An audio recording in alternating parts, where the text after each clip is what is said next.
Hello friends, welcome to நிலவின் சமையல். இன்றைக்கி நம்ம சேனலில் சண்டே ஸ்பெஷலாக ரொம்ப வெயிட் டேஸ்டியான ஈஸியான பார்த்தாலே நாக்கில் எச்சில் ஊறுற அளவுக்கு இருக்கிற உப்புக்கண்ட குழம்பு செய்ய போகிறோம். உப்புக்கண்டம் பிடிக்காதவங்க கூட இந்த மாதிரி செஞ்சு கொடுத்தா கண்டிப்பாக சாப்பிடுவாங்க. வாங்க வீடியோக்குள்ளே போகலாம்.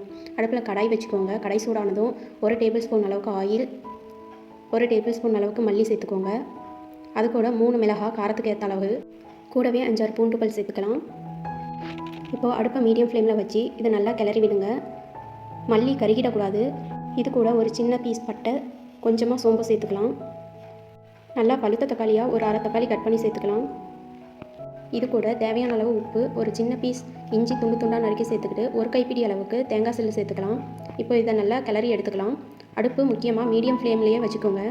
இப்போ ஸ்டவ் ஆஃப் பண்ணிவிட்டு 1/4 டீஸ்பூன் அளவுக்கு மஞ்சள் தூள், 1 டீஸ்பூன் அளவு கரம் மசாலா சேர்த்து இந்த சூட்லேயே நல்லா கிளறி எடுத்துக்கலாம்.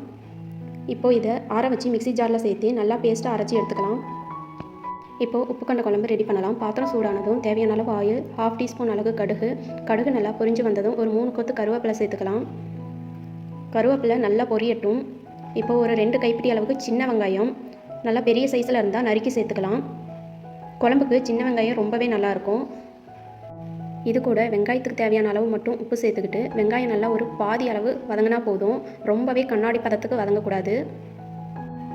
நான் ஒரு 10 to 12 உப்புக்கண்டம் எடுத்திருக்கேன். இந்த உப்புக்கண்டம் நல்லா வெயிலில் காய வச்சது.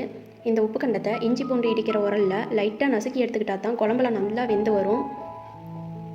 பாருங்கள், தண்ணியில் ஒரு டைம் அலசி எடுத்துக்கிட்டேன். இப்போ இந்த உப்புக்கண்டத்தை இந்த வெங்காயம் கூடவே சேர்த்து வதக்கி எடுத்துக்கலாம்.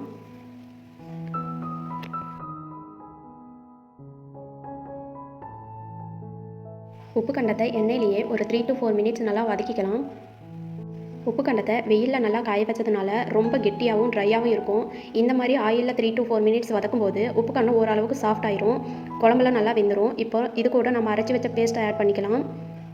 குழம்புக்கு தேவையான தண்ணியும் ஆட் பண்ணிக்கலாம்.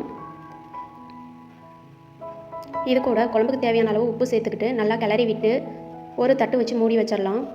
உப்புக்கண்டம் 15 to 20 மினிட்ஸ் வெந்தால் போதும். வீடே மணக்கிற அளவுக்கு நல்லா ரெடி ஆயிரும். ரொம்ப குழம்பா இல்லாமல் ஓரளவுக்கு கிரேவி பதத்துக்கு செஞ்சால் தான் உப்புக்கண்டம் சாப்பிட்றதுக்கு ரொம்ப டேஸ்ட்டாக இருக்கும். பாருங்கள், வீடே மணக்கிற உப்புக்கண்ட குழம்பு ரெடி ஆயிடுச்சு. நம்ம ஆட் பண்ண தண்ணி நல்லா சுண்டி பாதி அளவுக்கு கிரேவி ஆயிடுச்சு. இந்த மாதிரி உப்புக்கண்ட குழம்பு செஞ்சிங்கன்னா பிடிக்காதவங்க கூட கண்டிப்பாக கேட்டு வாங்கி சாப்பிடுவாங்க. இதை நம்ம சூடான சாதத்து கூட இல்லை சப்பாத்தி கூட சேர்த்து சாப்பிடலாம். ரொம்ப டேஸ்ட்டாகவும் இருக்கும், ஹெல்த்தியும் கூட. பாருங்கள் ஃப்ரெண்ட்ஸ், நான் ஒரு 15 மினிட்ஸ் வேக வச்சேன். கறி நல்லா வெந்துருச்சு, ரொம்ப சாஃப்டாகவும் இருக்குது.